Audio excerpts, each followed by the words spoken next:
Hello friends, my name is Freyja and today I'm going to talk about the cult of Freyr and Freyja.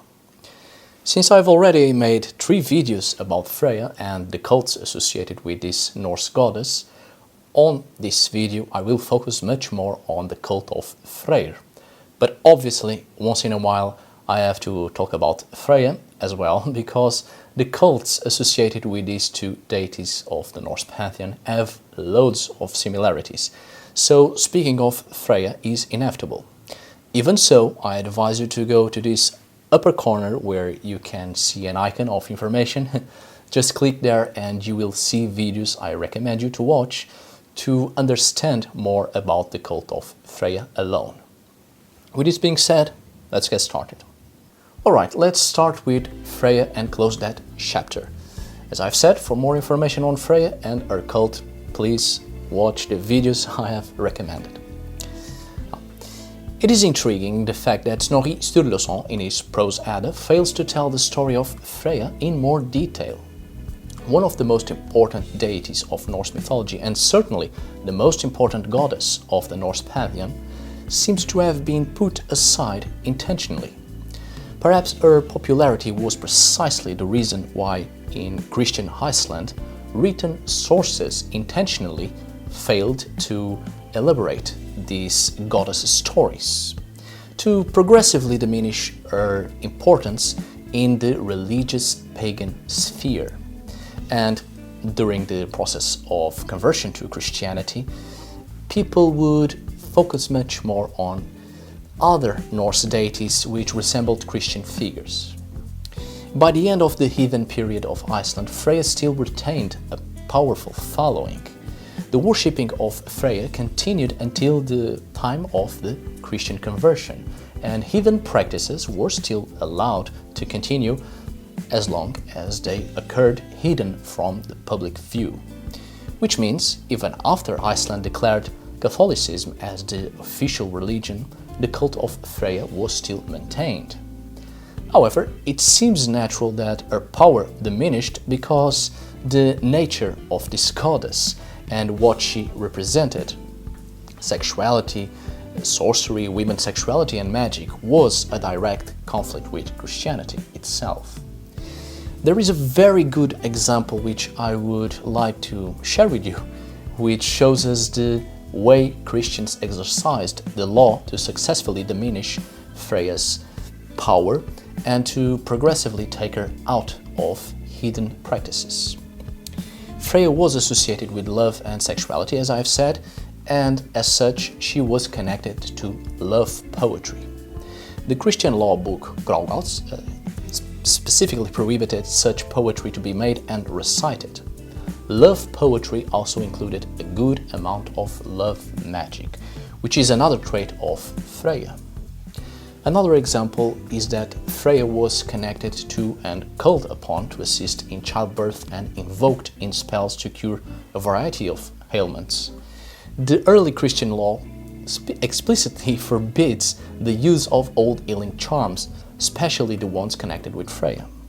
Although such practices continued in hiding, and even Christian members used such alternative methods because they were still too deeply rooted in Norse culture. As I've said in previous videos, Freya's home is Sysrumnir in Folkvangr. In there she welcomes half of the warriors who fall in battle. Odin receives the other half in Valhalla. So Freya was not only associated with procreation and childbirth, but also with death and the afterlife, making her the very personification of a life cycle, from the process of creating life all the way till the very end.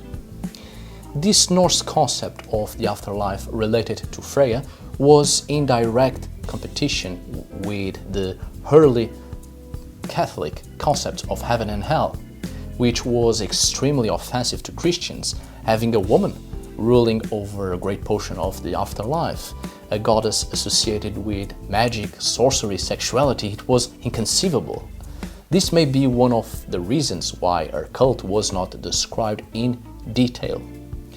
The morality exhibited in mythology concerning this goddess was often in direct conflict with Christian mentality. Freya and her brother, Freyr, are the children of Njordr, the god of plenty, fishermen, seafaring, and also associated with fertility. These three deities are the foremost representative of the Vanir, a tribe of gods most often characterized as gods of wealth and fertility. The Vanir were widely popular divinities, especially in Norway and Sweden, in agriculture districts, and there are a variety of place names related to Freyr, not just for fields and other areas connected to this deity, but also place names that indicate places of public worship to Freyr. As I've said in the previous video about Freyr, he was characterized as a deity good to call upon on matters of fertility of the land, because he's a god associated with rain and sunshine, and therefore his association with agriculture. People worshipped to him for peace and prosperity. The cult of Freyr was closely connected to that of Freya. Both cults were associated with nobility. In the case of Freyr, too, kingship throughout pagan Scandinavia, and as such, a powerful threat to the advances of a new religion. You see, the peoples of Scandinavia were often converted to Christianity after the conversion of their kings. There was a progressive conversion coming from the top. First the kings, then the jarls and other people of noble birth, and then hersar, landowners and military commanders, until it reached the common folk. Many monarchs struggled to keep their newfound faith, most often against the will of the people they governed. Christianity was slow to take hold, especially in Sweden.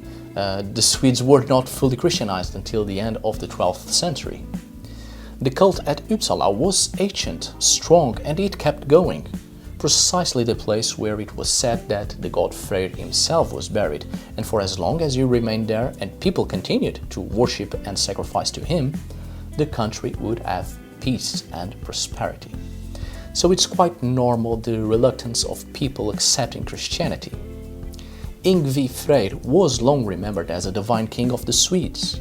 He was believed to once have been a human king whose reign was one of peace and plenty.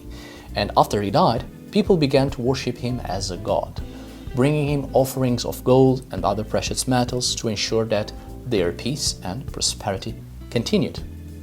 After this king, other kings of Sweden took the title Yngvi after Freyr, and their descendants were known as the Ynglingar. Freyr was the chief god of the Swedes, and as such they called him Varaldargod, the god of the world. It's very common to have that knowledge of Odin being the king of the gods of the old pagan Scandinavian peoples, but in truth things were quite different from place to place. Ancient Scandinavians didn't subscribe to the same faith. There wasn't even a unique faith or a unique religion. Odin was often seen as the god of Germans, Thor as the god of the English, and Freyr as the god of Swedes. I've said this a couple of times, and I don't think there's any harm in saying it again. Before the introduction of the cult of Odin in Scandinavia, as you know, neither Odin nor his cult were indigenous in the north. Freyr was the divine ruler, but of course his cult diminished and he progressively lost his title as divine lord. Together with Odin and Thor, Freyr was the most prominent god of the Viking Age, but in here, his power was already waning precisely due to the cult of Odin. Odin being the new divine lord, the king of the gods, Freyr mostly became a farmer's god, a god of fertility, and these other traits were excluded. Before the Viking Age, even before the cult of Odin, Freyr wasn't merely a fertility deity of a farming population. He also possessed the attributes of an ideal king: virility, military prowess, and wealth, the attributes required to maintain a throne. The ability to guarantee the fertility of the land was an important quality of early Scandinavian rulers. As Freyr was the lord of the harvests, the Swedes believed that the success or failure of crops depended on their king and his relationship with the gods. There are accounts of famine and the failure of crops year after year, and no matter how many animals and people were sacrificed, the crops kept failing. So it was finally attributed to the lack of worship from the king, and thus the king was sacrificed to the gods to stop the famine, sorry, and it actually worked. This happened with a couple of kings, for instance King Domaldi and King Olaf Peltaga. As I have said, it took a long time for Christianity to take root in Scandinavia. People kept the old faiths, especially people from remote areas, rural areas, and people who wanted nothing to do with the faith of their king. Which is interesting, we always have this idea that the king does what he wants, he's the king. But the king became associated with the figure of God, associated with the divine only with Christianity, whereas in pagan times the king needed to have the attributes of certain deities to be considered a good ruler. If the king failed to worship the divine, especially if he failed to worship Freyr, the people he ruled would eventually sacrifice him to ensure fertility and good crops in the land. In pagan times, at least in Scandinavia, it seems people really held a lot of power, especially those who lived and worked near sacred places. In the case of Sweden, the people from around Uppsala, the upland Swedes, really had a thing or two to say to their kings. There are cases that the people refused to have kings with Christian names. It was common for Christianized kings to adopt biblical names. There is the case of farmers rejecting a soon-to-be king because his name was Jacob, a very biblical name. This rejection not only can be interpreted as rejecting the new faith, but also the fact that Swedish pagan kings adopted the name of Freyr and had come from a long line of Freyr's descendants, and by breaking the lineage or breaking the connection with the divine, peace and prosperity would be over, and farmers would have none of that. This entire event was discussed at an assembly of the upland Swedes, and because Jacob was not considered an appropriate name for a king of the Swedes, he was forced to change his name to Honund when he assumed the throne. The Scandinavians, especially the Swedes, did their best to keep the old faith, to which they referred to as fornsed, the old costume, and their conversion to Christianity was referred to as sidaskipti, or a change in customs. You know why Honund was the name chosen to replace the name Jacob? Because Honund is a byname of Volund, the elf smith. Volund was a prince of the elves, and elves are closely associated with Freyr, who also rules in Helfheim or Jotunheim, the elven realm. The fact that a Swedish king was required to carry a name derived from heathen lore associated with Freyr and rather than the name of one of the apostles demonstrates that heathenism remained a political force in Sweden even after the conversion. Actually, the Swedes became pagan again after the first conversion, when King Olaf died, and remained pagan longer than in Iceland. After the introduction of the cult of Odin, things changed at Uppsala, but Freyr was still worshipped there quite often. The temple at Uppsala housed 3 idols, those of the god Odin, Tunar, Thor and Freyr. Odin carried on war and imparted strength to man. Thor presided over the air, governing thunder and lightning, the winds and rains, fair weather and crops, while Freyr bestowed peace and pleasure on mortals. To each of these gods were appointed priests to offer sacrifice on behalf of the people. If a plague and famine threatened, a libation was poured out to Thor. If war was imminent, to Odin. If marriages were to be celebrated, to Freyr. It seems the cult of Freyr, according to some sources, the sacrifices dedicated to Freyr were also accompanied by effeminate gestures and tinkling bells, and also a great phallus. It's possible that there was a wooden statue of Freyr with big phallus, and probably miniatures also made of wood, which probably served for people to make small sacrifices, offerings, or to take with them for fertility purposes, or simply a souvenir, who knows. There are numerous anthropomorphic figures of various sizes of Freyr, carved from tree branches on sacrificial bogs. And of course, the famous one now on display at the Swedish Museum of National Antiquities. The notion that Freyr's idols possessed procreative power is emphasized in the 14th century Icelandic story found in the Flekkjaarbók. It's the tale of a young Norwegian Christian named Gunnar, falsely accused of murder, who flees to Sweden, where he encounters a young woman said to be the wife of the god Freyr. He joins the woman, probably a priestess, as she rides through the countryside in a wagon near the end of the year, accompanied by a wooden idol representing the god Freyr. Caught in a snowstorm, Gunnar enters the wagon, offending the god Freyr. Gunnar calls on the Christian god for support, displaying the idol, causing Freyr himself to flee. Later, when the priestess turns up pregnant with Gunnar's child, the people regard this as a sign of Freyr's potency. This story has similarities with that of Nerthus, the Germanic goddess, who also drives through the countryside in a wagon, accompanied by priests of the opposite sex. Archaeological findings confirm the existence of such ceremonial vehicles. Such ceremonies, processions of driving wagons with the representation of the fertility deity, taking the figure into sacrificial bogs and sacred groves where sacrifices were held, seems to have been a common practice among Scandinavians and other Germanic peoples. There were such ceremonies in honor of both Freya and Freyr. Carts played an important role in fertility symbolism.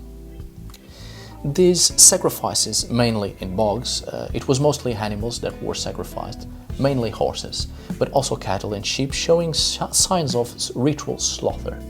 Although the animal sacrificed to Freyr, people were also sacrificed, and there are accounts that most of those people were of dark skin. No, not because old Scandinavian pagans were racists, but because, unlike in Christianity, that black is the color of death and evil, to the Indo-Europeans black was the color of fertility and the soil in old Europe. There are references of dark-colored animals also being sacrificed for fertility deities and for Freyr as well, of course. Speaking of animal sacrifices, and since I told you on the previous video about the god Freyr that it's difficult to track this god's connection to horses, well, it's difficult to track in mythological accounts. In the case of the Prose Edda and other mythological accounts created during the same period, written in a time culturally and religiously far away from the heathen period, it's normal that people forgot about certain practices linked to specific deities. Because Freyr lost his title as Divine Lord and Odin replaced him, in the mythological accounts much of the ceremonies, offerings, sacrifices, etc. linked to Freyr were lost.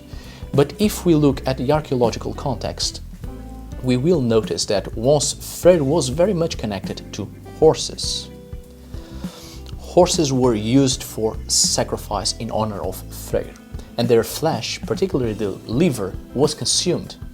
Remains of sacrificial horses are limited to skulls, lower legs and tails.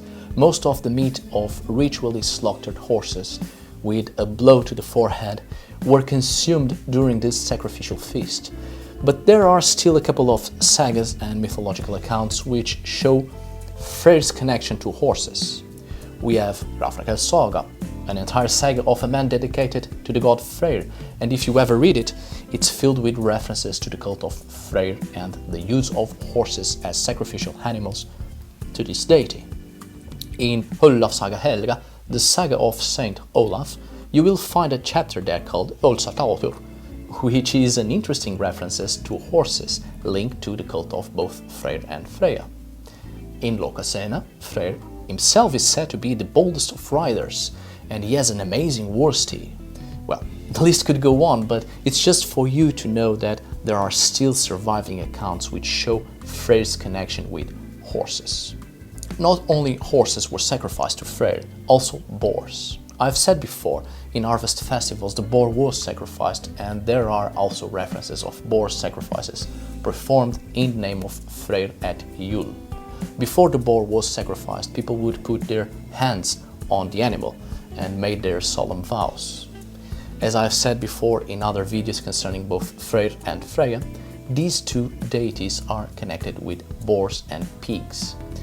It's not hard to understand why, aside from the fact that the boar was once one of the most worshipped animals in Indo-European cultures, linked to war and nobility, and Freyr and Freyja are also linked to nobility.